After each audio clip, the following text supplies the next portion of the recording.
मुल्क भर में लोड शेडिंग का मसला बरकरार है। इस्लामाबाद, कराची, लाहौर, पेशावर समेत मुल्क भर में घंटों की लोड शेडिंग की जा रही है।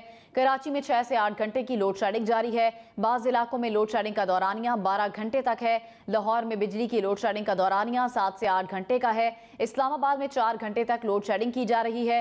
पेशावर और कोयटा में कई मकामात पर 8 से 10 घंटे लोड शेडिंग जारी है। मुल्क भर में बिजली का शॉर्टफॉल 6000 मेगावाट से जायद है।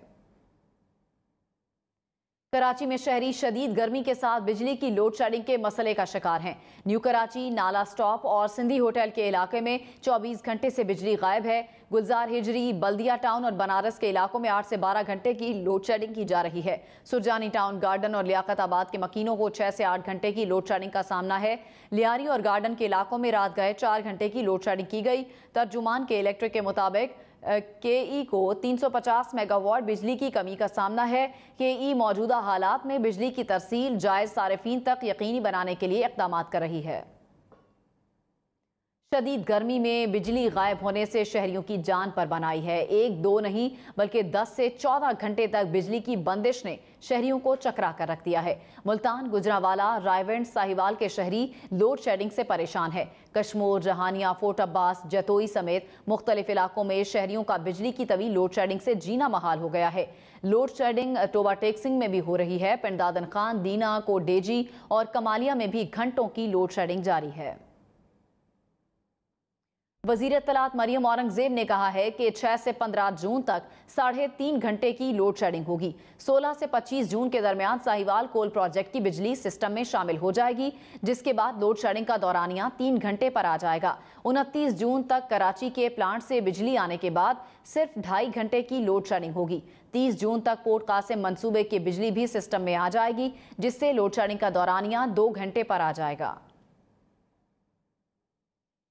रहनुमा तहरीक इंसाफ हमाद अजहर ने कहा है कि हुकूमत ने तवानाई के शोबे और मुल्की सलामती को दाव पर लगा दिया। इनके पास कोई मनसूबाबंदी नहीं, ये दुआ कर रहे हैं बारिश हो जाए और लोड शेडिंग कुदरती तौर पर खत्म हो जाए। रोजाना 6 वुज़रा आते हैं और 6 झूठ बोलते हैं। वज़ीर आज़म शहबाज शरीफ का कहना है कि हुकूमत के पास 1 साल 3 महीने हैं, जिसमें लॉन्ग टर्म का काम नहीं हो सकता। शॉर्ट टर्म और मिड टर्म काम करके जाएंगे। इसके बाद इलेक्शन होंगे। इस दौरान स्ट्रक्चर बन चुका होगा, उसको लेकर चलेंगे। आए चार्टर ऑफ इकोनॉमी पर बात करें, इस पर दस्तखत करके इसको सील करें ताकि क़यामत तक इसको कोई तब्दील न कर सके। इसमें सिर्फ बेहतरी लाई जा सके। इमरान खान ने हुकूमत को कौमी सलामती के लिए खतरा करार दे दिया। कहा, जब से चोर ऊपर आए हैं तारीखी महंगाई हो गई। कभी पेट्रोल, डीजल, बिजली और गैस की कीमतें ऐसे नहीं बढ़ी। IMF ने हमें भी कीमतें बढ़ाने का कहा, लेकिन नहीं बढ़ाई। ये बाहर से ऑर्डर लेते हैं। इस वक्त मुल्क का मुस्तकबिल खतरे में है। इनकी कोशिश है कि इमरान खान को किसी तरह बंद करो ताकि तहरीक रुक जाए। चाहे जेल में डाल दें, ये तहरीक नहीं रुकेगी। वज़ीर आज़म शहबाज शरीफ ने कहा है कि साबिक हुकूमत ने दोस्त ममालिक और सरमायाकारों को नाराज किया। सऊदी अरब, चीन, तुर्की और जापान से ताल्लुकात बेहतर कर रहे हैं। अफसरशाही का रोना भी जायज़ है। जिन्होंने काम किया, नैब ने उन्हें पकड़कर जेलों में बंद कर दिया। बरामदात का फरोग हुकूमत की अव्वलीन तरजीह है। सरमायाकारों को सनत के लिए ज़मीन मुफ्त दी जाएगी। अगर हम एटमी कुव्वत बन सकते हैं तो ज़रई और सनती कुव्वत क्यों नहीं। तुर्की भी नाराज़, चीन भी नाराज़ और जापानीज़ भी नाराज़, और इस तरह अपना बाकी जो हमारे जहाँ पर हैं हमारे जो काउंसिल्स इंटरेस्ट की इनकी बिजनेस की, वो भी इस तरह नाराज़ हैं। अफसरशाही की बात करें, ब्यूरोक्रेसी की, तो उनकी बिल्कुल जायज़ उनका रोना है कि जी काम किया, पकड़ के अंदर जेलों में बंद कर दिया, नैब के हुकूमत खानों में दाखिल कर दिया। अगर हमने एक्सपोर्ट को बढ़ाना है तो ज़मीन हमें डेवलप करके एक मेरिट बेस्ड ऑर्डर हो और फ्री दी जाए इन्वेस्टर्स को, वो आए वहाँ पर डेवलप करें और फिर काम करें। बिल्कुल अगर हम न्यूक्लियर ताकत बन सकते हैं तो हम एग्रीकल्चर में, IT में, इंडस्ट्री में न्यूक्लियर ताकत क्यों नहीं बन सकते। कराची वालों के लिए बुरी खबर आ गई कि इलेक्ट्रिक ने अप्रैल की फ्यूल चार्जेस एडजस्टमेंट की मद में 4 रुपए 86 पैसे फी यूनिट इजाफे की दरख्वास्त दे दी। नेपरा को दी गई दरख्वास्त में मौकफ अपनाया गया है कि मार्च से अप्रैल तक फर्नेस ऑयल की कीमतों में 22% इजाफा हुआ। अप्रैल की फ्यूल चार्जेस एडजस्टमेंट की मद में 4 रुपए 86 पैसे का इजाफा किया जाए। नेपरा कवानीन के मुताबिक माहाना समात 14 जून को की जाएगी। वजीर खजाना मिफ्ता इस्माइल का कहना है कि 2 बार पेट्रोल 30 रुपए महंगा करना वजीर आजम के लिए बहुत मुश्किल फैसला था। इमरान खान के मुआहदे पर चलते तो पेट्रोल की कीमत 300 रुपए होती। साबिक हुकूमत का रूस से तेल खरीदने का कोई इरादा नहीं था। हमने मुश्किल फैसले लिए और लेंगे। मुश्किल हालात में पाकिस्तान मिला, बेहतर हालात में छोड़ कर जाएंगे। रहनुमा तहरीक इंसाफ फवाद चौधरी ने कहा कि पेट्रोलियम मसनूआत की कीमतों में एक हफ्ते में 60 रुपए इजाफा किया गया। गैस 45% और बिजली 47% महंगी करने के बाद भी डॉलर 200 रुपए से नीचे नहीं आया। पाकिस्तान की मईशत नर्सरी के बच्चों को दे दी गई है, जो हर खिलौने को खोल कर देखना चाहते हैं। मुल्क में मौशी फसादात का खतरा बढ़ रहा है। वजीर इत्तलात मरियम औरंगजेब ने कहा कि वजीर आजम शहबाज शरीफ ने खैबर पख्तूनख्वा के गयूर अवाम से अपना वादा पूरा कर दिखाया। शहबाज स्पीड से सस्ते आटे की फराहमी शुरू कर दी गई है। 40 रुपए फी किलो आटा 100 मोबाइल स्टोर्स पर मिलने लगा।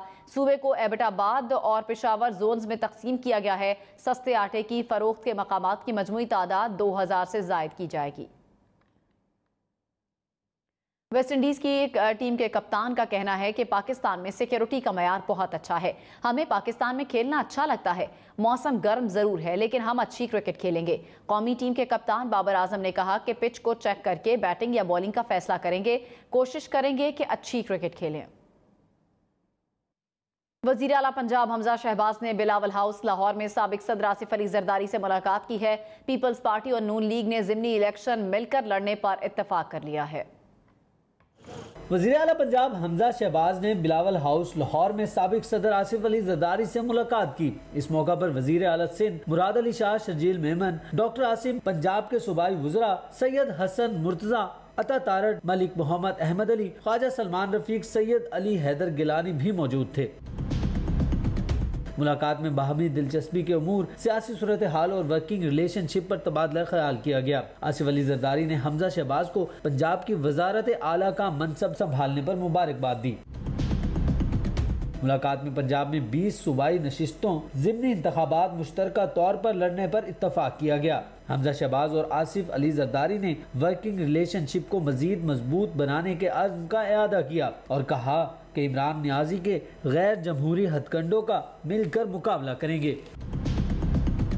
वजीर आला हमजा शहबाज का कहना था कि अवाम की खिदमत के सफर में एक हैं और एक रहेंगे। पीपी हमारी इत्तेहादी जमात है, साथ लेकर चलेंगे। आसिफ अली जरदारी की जानिब से वजीर आला हमजा शहबाज के एजाज में जोहराना भी दिया गया। कैमरामैन उस्मान यासीन के साथ शफीक शरीफ, हम न्यूज़, लाहौर।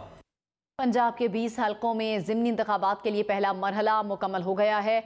200 से जायद उम्मीदवारों ने कागजात नामजदगी जमा करा दिए। 17 जुलाई को इंतखाबी दंगल सजेगा।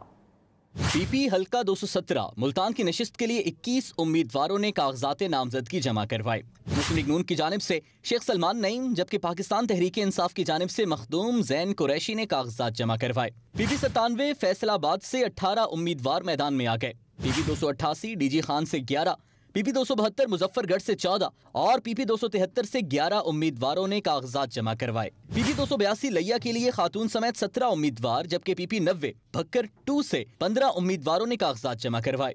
झंग के हल्का पीपी 125 और 127 के लिए 30 आजाद उम्मीदवारों ने कागजात जमा करवाए।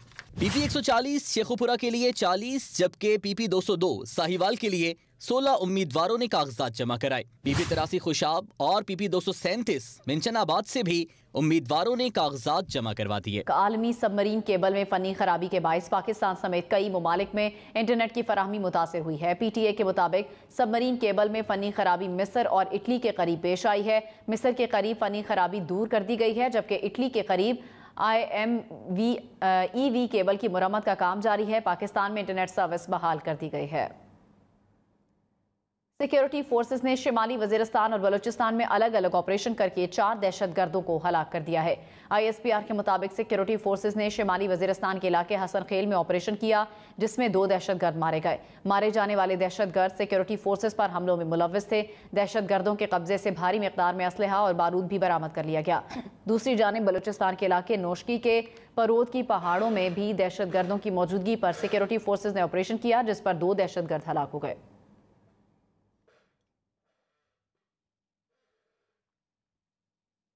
कराची में स्ट्रीट क्राइम की वारदातें थम न सकी। सर सैयद टाउन में डिलीवरी बॉय को भी लूट लिया गया। सीसीटीवी फुटेज मंजर आम पर आ गई। फुटेज में देखा जा सकता है कि दो मोटरसाइकिल सवार मुलजिमान असलहे के जोर पर डिलीवरी बॉय से मोबाइल फोन, रकम और डिलीवरी के लिए लाए गए सामान से भरा बैग भी लेकर फरार हो गए। सर सैयद टाउन कराची में ये वाकया पेश आया है, जहां पर स्ट्रीट क्राइम की वारदातें भी अब बढ़ने लगी हैं। सर सैयद टाउन में डिलीवरी बॉय को लूट लिया गया है। सर सैयद टाउन में डिलीवरी बॉय को लूट लिया गया, जिसकी फुटेज भी सामने आ गई है। PIA की कराची से पहली हज परवाज 291 आज़मीन हज को लेकर आज सुबह मदीना मुनव्वरा रवाना हुई। कराची एयरपोर्ट पर PIA के director air vice marshal Irfan Zaheer ने आज़मीन हज को रुखसत किया और फूलों के हार पहनाए। PIA 5 बड़े शहरों से आज़मीन को हजाज मुकद्दस पहुंचा रही है। कराची में दिन रात बिजली गायब, पानी की फराहमी भी मुतासिर। आवाम का पारा हाई हुआ तो आवाम सड़कों पर निकल आए। कराची में गर्मी के साथ लोड शेडिंग का दौरानिया भी बढ़ने लगा कि इलेक्ट्रिक ने कुदरती गैस की अदम फराहमी को जवाज़ बनाकर लोड शेडिंग से मुस्तस्ना इलाकों में भी 3 से 6 घंटे की लोड शेडिंग शुरू कर दी। गर्मी में घंटों की लोड शेडिंग से अवाम का पारा हाई हुआ तो सड़कों पर निकल आए। बिजली के सताए शहरियों का शाह फैसल कॉलोनी, रेता प्लॉट और गुलिस्तान जौहर में एहतजाज। शहरियों का कहना था गर्मी में बुरा हाल है, लोड शेडिंग से पानी की किल्लत भी हो गई है। 17 घंटे लाइट जा रही है यहाँ पर, बिल इतने आ रहे हैं 30 हज़ार 40 हज़ार के बिल आ रहे हैं रोजाना। कल 16-17 घंटे से आई है, 1 घंटा आती है 3 घंटे जाती है, 1 घंटा आती है 3 घंटे जाती है। ये मुझे बताओ कि हम लोग परेशान नहीं है? पूरी रात नहीं सोते हम लोग, और हमारे घर आके देखो कितने छोटे छोटे घर हैं। 5:15 बजे लाइट गई है, अभी तक लाइट नहीं आई है। 8:30 बजे लाइट आएगी और 8:30 के बाद 9:30 बजे लाइट आएगी, 3 बजे लाइट आएगी। भाई सुबह हम सोए किस टाइम, काम पर किस टाइम जाए? गार्डन और पार्क कॉलोनी बिस्मिल्ला होटल के करीब भी शहरी सड़कों पर निकल आए। Surjani town, new Karachi, north Karachi, buffer zone और लियाकताबाद में 4 से 6 घंटे की लोड शेडिंग की जा रही है। लियारी, बल्दिया टाउन साइड, मेट्रोविल, कोरंगी और लांडी के इलाकों में लोड शेडिंग का दौरानिया 8 से 12 घंटे तक पहुंच चुका है। तर्जुमान वाटर बोर्ड का कहना है बिजली की अदम फराहमी के बाइस शहर के अंदर वाक़े पंपिंग स्टेशन चलाने में मुश्किलात का सामना है और पानी की तकसीम का ऑपरेशन भी मुतासिर हो रहा है। लाहौर में सुबह सवेरे मौसम में कुछ तब्दीली, बादलों और सूरज की आंख मचोली जारी। तहम महकमा मौसमियात के मुताबिक आज भी पारा 44 डिग्री से ऊपर जाने का इम्कान है। दूसरी जानिब बिजली की बदतरीन लोड शेडिंग का सिलसिला भी जारी है। मजीद जानते हैं शाकिर अवान से। जी बिल्कुल, लाहौर शहर में सुबह सवेरे से सूरज और बादलों की आंख मचोली जारी है। महकमा मौसमियात के मुताबिक आज गर्मी की शिद्दत में कमी रहेगी। ताहम ज़्यादा से ज़्यादा हरारत 44 डिग्री सेंटीग्रेड जबकि कम से कम 29 डिग्री सेंटीग्रेड रिकॉर्ड किए जाने का इम्कान है। हवा में नमी का तनासुब 16% जबकि 19 किलोमीटर फ़ी घंटा की रफ्तार से हवाएं चलने का इम्कान ज़ाहिर किया गया। ताहम महकमा मौसमियात के मुताबिक लाहौर शहर में रवां हफ्ते बारिश का कोई इम्कान नहीं है। दूसरी जानिब लोड शेडिंग लाहौर शहर में अरूज पर पहुँच चुकी है। 8 से 9 घंटे एलानिया और गैर एलानिया लोड शेडिंग की जा रही है। 5500 मेगावाट तलब जो है वो बताई गई है लेस्को काम की जानिब से, जबकि जो फराहमी है बिजली की वो 4600 मेगावाट है। 900 मेगावाट शॉर्टफॉल का सामना जो है वो लेस्को काम को करना पड़ रहा है और लेस्को काम के मुताबिक शहर में 3 से 3.5 घंटे जो है वो लोड शेडिंग की जा रही है। कराची की मलीर मॉडल कॉलोनी से गुजरने वाले रेलवे ट्रैक पर कचरे का ढेर लगा है, जिसके बायस न सिर्फ रेलवे ट्रैक गैर फाल है बल्कि अतराफ के रिहायशियों को भी दुश्वारी का सामना है। मजीद बताएंगे फैजान जलीस। जी, मलीर मॉडल कॉलोनी में मैं इस वक्त उस रेलवे ट्रैक पर मौजूद हूँ जहाँ पर कचरे का अंबार मौजूद है और कचरे के ढेर के बायस यहाँ पर ट्रेन की आमदोरफ्त कई माह से मअतल है। ना सिर्फ ट्रेन की आमदोरफ्त मुतासिर है बल्कि यहाँ पर इस इलाके में रहने वाले शहरियों को जो है वो काफ़ी मुश्किलात और दुश्वारी का सामना है। मकीन यही कहते हैं कि गुज़िश्ता 8 से 9 माह का वक्त हो चुका और यहाँ पर कचरे का जिस तरीके से ढेर जमा है उसके बायस यहाँ पर काफ़ी मुश्किलात का और दुश्वारी का इन्हें सामना करना पड़ता है। पूरे इलाके में जो है वो ताफुन जो है वो फैली रहती है। इसके अलावा अलावा यहाँ पर ट्रेनों की आमदोरफ्त भी जो है वो इस कचरे के ढेर के बायस जो है वो मुतासिर हुई है। यहाँ पर अगर सूरत हाल देखी जाए कि काफ़ी दूर तक देखा जा सकता है इस रेलवे ट्रैक पर किस तरीके से यहाँ पर कचरा मौजूद है। तमाम यहाँ पर एक रेलवे जो फाटक है, यहाँ से मोटरसाइकिलें गाड़ियों का जो है वो गुजर होता है, सिर्फ इतना हिस्सा ये साफ दिखाई देता है, जबकि रेलवे ट्रैक के दोनों जानिब काफ़ी बड़ी तादाद में यहाँ पर कचरा मौजूद है। यहाँ पर ट्रेनों की जो आमदोरफ्त है वो मुतासिर है, बल्कि यहाँ पर रहने वाले मकीनों को भी दुश्वारी का सामना है। जी, कशमोर के शहरी आज भी रेल की सस्ती सफरी सहूलत से महरूम है। कशमोर रेलवे स्टेशन वीरानी का मंजर पेश कर रहा है। मजीद बताएंगे रशीद मेमन। जी बिल्कुल, हर इंसान की ख्वाहिश होती है कि महफूज तरीन सफ़र किया जाए और कशमोर के शहरी रेल के सफ़र को महफूज तरीन सफ़र समझते थे। मैं भी इस वक्त कशमोर रेलवे स्टेशन पर मौजूद हूँ, जो कि इस वक्त वीरानी का मंजर पेश कर रहा है। कशमोर से गुजरने वाली वाहिद अखलौती ट्रेन खुशहाल खान खटक, जो कि दिन में 2 बार यहाँ से गुजरा करती थी, लेकिन कोरोना वायरस के खदशे के पेश नज़र उसे बंद कर दिया गया था, जो कि ताहाल बंद है। जब इस हवाले से हमारी यहाँ पर मौजूद मुसाफिरों से बात हुई, मुसाफिर का यही कहना था कि वफाक हुकूमत की जानिब से गुज़िश्ता हफ्ते में 2 बार पेट्रोल मसनूआत में इजाफा किया, जिसकी वजह से किराए आसमान से बातें कर रहे हैं। उन्होंने मुतालबा किया कि खुशहाल खान खटक को फौरी तौर पर बहाल किया जाए, ताकि वो दोबारा यहाँ से महफूज और सस्ता तरीन सफ़र कर सकें। दूसरी जानब जो हमारी यहाँ पर मौजूद रेलवे के अमले से बात हुई, रेलवे के अमले का यही कहना था कि हम यहाँ पर बेरोज़गार बैठे हैं और ख़ास तौर पर यहाँ पर जो रोज़मर्रा की अशिया फ़रोख्त करने वाले जो शख्स थे वो इस वक्त बेरोज़गारी का शिकार। उन्होंने हुकूमत से मुतालबा किया कि फिलफौर नोटिस लेकर खुशहाल खान खटक को बहाल किया जाए। जी, अहमदपुर शर्किया में डकैती मुज़ाहमत पर फायरिंग से पुलिस कांस्टेबल शहीद हो गया। 3 डाकुओं ने कांस्टेबल से डकैती करने की कोशिश की, मुज़ाहमत पर फायरिंग कर दी। शहीद कांस्टेबल मोहम्मद इरफान थाना उच्च शरीफ में तैनात था। मुत्तहदा अरब अमारात में मंकी पॉक्स के मजीद 5 केसेस की तस्दीक। मंकी पॉक्स के मजमूई केसेस की तादाद 13 हो गई। वजारत सेहत ने मकामी शहरियों और गैर मुल्कियों को सफ़र और तकरीबात के दौरान हिफाजती तदाबीर अपनाने की हिदायत की है। मुत्तहदा अरब अमारात में पहला केस 24 मई को रिपोर्ट हुआ था। आलमी इदारा सेहत के मुताबिक मंकी पॉक्स की अलामात 2 से 4 हफ्तों तक जारी रह सकती हैं। सिंध असम्बली में अपोजिशन लीडर हलीम आदिल शेख की हिफाजती जमानत की दरख्वास्त मुस्तरद कर दी गई। इस्लामाबाद हाई कोर्ट ने दरख्वास्त गुजार वकील के दलाइल के बाद दरख्वास्त खारिज की। Chief justice Islamabad high court ने कहा, यह अदालत पहले ही एक मुकदमे में हिफाजती जमानत दे चुकी है। हलीम आदिल शेख को 3 हफ्ते की हिफाजती जमानत दी थी। हिफाजती जमानत के दौरान उनको मुतालिका अदालत में पेश होना था। ये अदालत सिंध हाई कोर्ट के दायरा इख्तियार में नहीं जा सकती। दरख्वास्त गुजार को सिंध हाई कोर्ट से रुजू करना चाहिए।